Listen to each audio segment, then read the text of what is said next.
welcome back to another episode of Yokayi Footy Shorts. Geez, we are at the pointy end of the season now and it has been exciting. My name is Megan Waters. Most people like to call me Megsy though.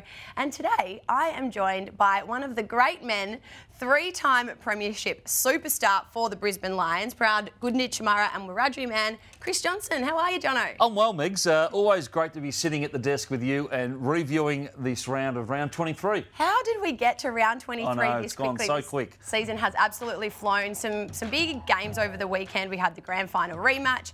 We had the showdown, which, geez, that's been a big talking point, hasn't it, with the Isaac Rankin injury. Yep. And then Essendon, they're out of finals now, but it was a bit of a goodbye round for Dyson Heppel as well. It was, and Houston's going to see himself in a bit of trouble there. And Sam Darcy popped up and kicked 7 goals and bet his old man's best of 6 goals. But it was fantastic, the results over the weekend. Yeah, and it's certainly pretty interesting. You know, we take a quick look at the ladder now, and there still is a little bit of room for movement here, isn't there? There is, and it looks like the Bulldogs are probably the only ones that are under pressure here at the moment. They'll have GWS down at Ballarat this week, so they'll need to win to keep their spot. And the Giants are very, very well placed at the moment, which we'll talk later in the show about. They certainly are. But look, I want to take it back to Sunday, Arvo footy on Wajak country. This was certainly finals footy defining game for the Blues, and they really needed the win, and they needed to win it big, which they did. I wasn't sure how it was going to play out given their massive injury list, but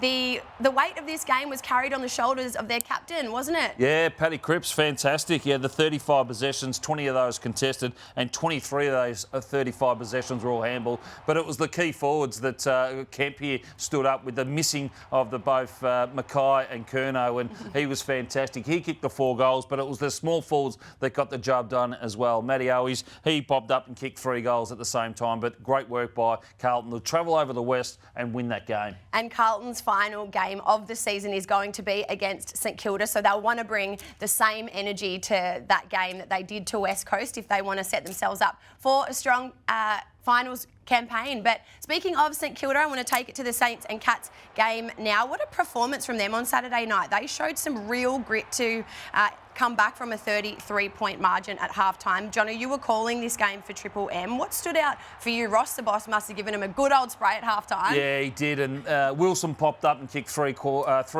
goals in the third quarter. It was a 7-1 third quarter. They really came out, and Chris Scott said they came out and played Harlem Globetrotter footy, and this was fantastic by Garcia. He came on as a sub, chased down, tackle him. We'll see a couple more in the show as well that define the games, and I thought that was a point there. Holmes was trying to get Geelong up and going again. There was still plenty of time on the clock for them to be able to get in and score and try and push to put some scoreboard pressure on, but that was a fantastic moment by Garcia. Yeah, it was, and really good to see that level of intensity being played by the St Kilda Football Club. Certainly would have been a shock win for them, and Cats fans would have gone home licking their wounds, that's for sure. But I want to take it back to the grand final rematch. Now, geez, wasn't this an absolute thriller? The Lions burst out of the gates with the first 4 goals of this game to lead by 31 points late in the first quarter. But just as Collingwood do, they fought back, and Nick Dacos, wasn't he outstanding? He was, and this tackle here by Quainer was, again, another defining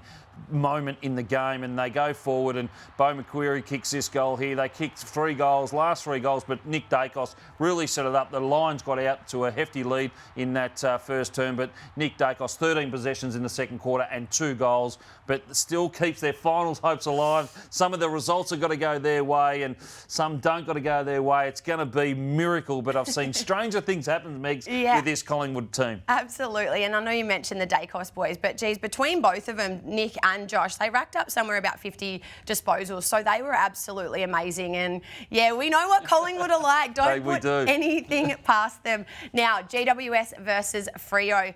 The Orange Tsunami strikes again. GWS have been playing a really impressive style of footy over the last couple of months. They've won their last 7 games on the trot, and they've set themselves up for a really great finals campaign. Geez, Jesse Hogan, we've talked about him a fair bit on Yokayi Footy Shorts, but he's been outstanding this season. Yeah, he's got the hand on the Coleman medal. He kicked 6 goals on the weekend. Daniels as well, one of the best forwards going around, small forwards in the competition. Might get an All-Australian berth this year. But Jones here, we've seen him kick a goal earlier. Another chase down tackle in the defensive half by him. His pressure in that forward line has been outstanding all year, and he's going to help them be good in the finals. And I'm really looking to see how the Giants go. It could be almost a Sydney Swans and a Giants grand final. Who knows? Which would be not great for Victorian fans, but definitely great for the New South Wales fan base. But they have got the Western Bulldogs this weekend, GWS, and as you said earlier on in the show, it's going to be a big pressure game for the Doggies if they want to maintain their spot in the 8 as well. Now, it is time to get to this week's Yokayi moment. It is a great one. It is Jai Simpkin taking an absolute screamer on the shoulders huge. of Liberatore. It was, and it was probably the only highlight for North Melbourne on the day. They got thumped by the Dogs. The Dogs are in sensational form, but well done to Jai Simpkin. Could be Mark of the Year contender. I reckon indeed. Now, to wrap up the show, we just want to give a quick little shout out to Morris Rioli Jr. and Mykelti Lafau for locking in another 2 years down at Punt Road. How good is that, Jono? Well, it's great for Morris, and he's been in and out of the side for different reasons, injuries and whatnot. But it's fantastic for the club to commit to him and Lafau as well. Lafau obviously done his knee at the back or the middle of the year, but certainly showed that he can hold down a key position down forward. And he's an ex-rugby league player, and that's a fantastic achievement for them. And I'm looking forward to see what they can produce in the next 2 years as they rebuild this football club, the Tigers. Yeah, he's got such a strong body. He's such a powerful presence for such a young guy, and I can't wait to see the life and the energy that he injects into the Richmond Footy Club in 2025 and beyond. That is it from us for another week on Yokayi Footy Shorts. We'll be back next week to unpack the final round of the home and away season, so we will see you then. Thanks for joining me this week, Jono. Good to be here. Legend.